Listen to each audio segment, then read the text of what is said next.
Assalamualaikum warahmatullahi wabarakatuh. Salam sejahtera buat kita semua. Kali ini saya akan menjelaskan tentang oli. Ya, sebelum itu perkenalkan, nama saya Rahmat. Ya, saya dari divisi Training Center. Jabatan saya sebagai trainer. Dalam hal pergantian oli, kita wajib untuk mengetahui dari spesifikasi oli yang dibutuhkan. Yang mana spesifikasi itu disesuaikan dengan SAE yang diperuntukkan setiap daerah atau iklim. Pada daerah ada iklim dingin, ada iklim panas. Ya, kegunaan daripada oli juga dapat difungsikan dengan membedakan beberapa tipe, yaitu tipe single grade dan tipe multi grade. Untuk kebanyakan saat ini oli banyak menggunakan disesuaikan dengan kendaraan, ya, dengan multi grade-nya, dengan spesifikasi ada yang 5W garis datar 30, ada 10W garis datar 30, dan ada banyak lainnya.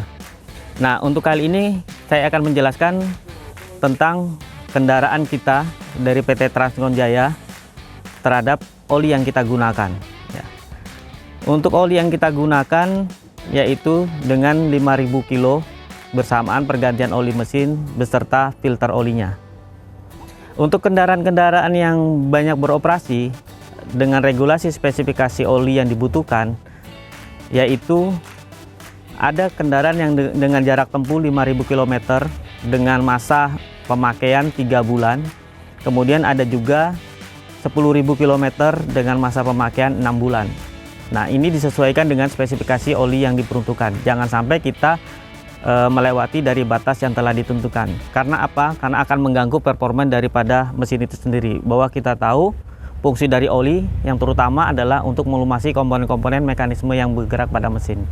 Dan apabila kelewatan, kita tahu bahwa pada saat kita pergantian oli, ada unsur udara yang masuk, terjadilah namanya kondensasi, penguapan pada air, sehingga akan mempengaruhi daripada oli terhadap kondensasi tersebut, dan itu akan mempengaruhi daripada mekanisme yang bergerak. Ya, itu bisa dapat menyebabkan tingkat keausan pada mekanik tersebut. Untuk operasional kendaraan PT Transkonjaya Tbk, kita mewajibkan pergantian oli setiap 5000 km beserta filter olinya.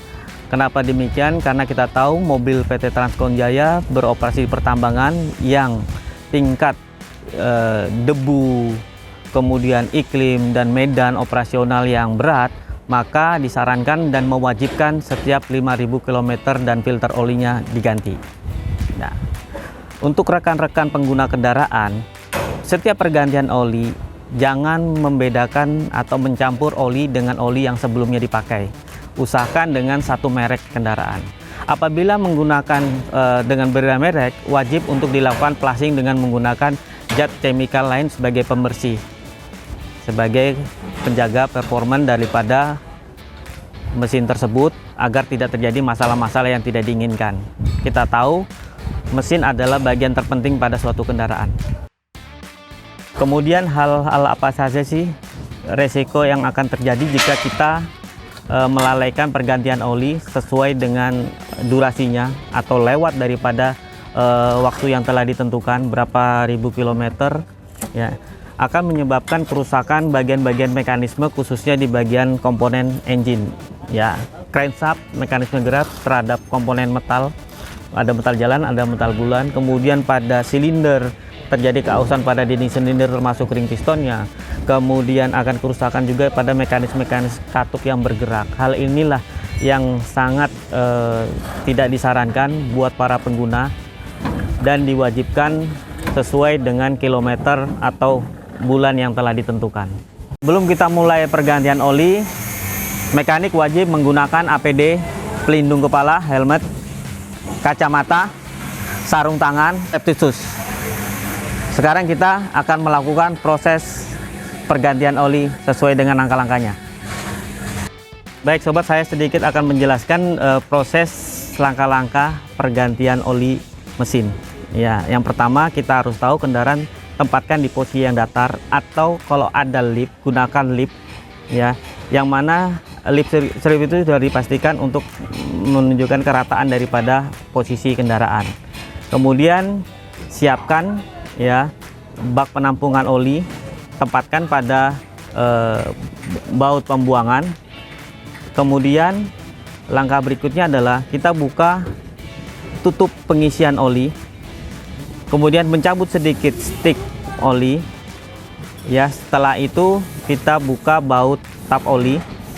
Ya, biarkan oli keluar hingga habis. Setelah habis, tutup kembali dan kencangkan baut sesuai dengan spesifikasi workshop manual.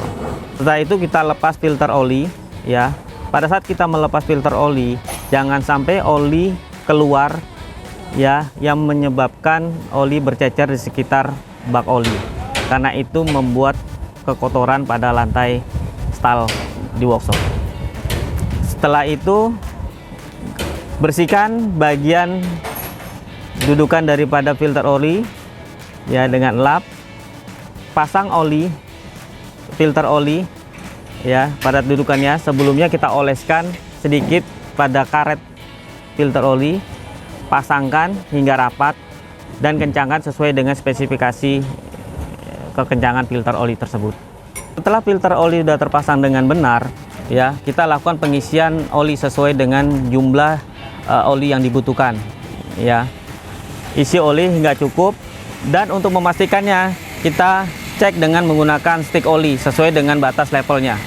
Ya, kita tahu apabila kebanyakan oli akan menyebabkan performa mesin akan menjadi berkurang. Ya, kekurangan oli juga akan menyebabkan ketidaknormalan pada mesin. Untuk itu sesuaikan pada stik yang tertera pada label di stik oli tersebut.